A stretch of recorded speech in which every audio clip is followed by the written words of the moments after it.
So Rosh, we have the unique position now that we get to design our roof line around a solar system that can erase their power bill altogether. We just need to take into account that this house existing only has 3 bedrooms. Yes. We're going to be adding a master suite into the new design and possibly a granny flat. So we just need to make sure that whatever we design is suitable for that size house. They look absolutely fantastic. I mean, look, the major things to consider here really is the orientation of the roof. So as we've established already, I mean, they've got beautiful view. It's current roof line, it's northern aspect, which is fantastic for solar power.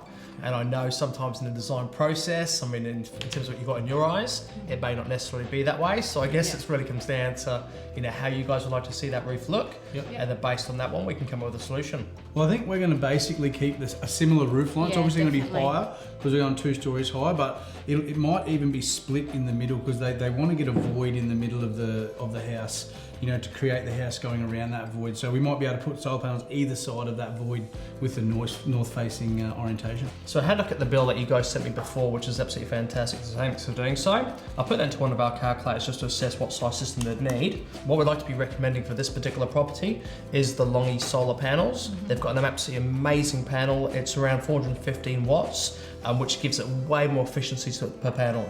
Now what that means is you need less surface area to get a much larger system. In this scenario, that would require about 24 panels.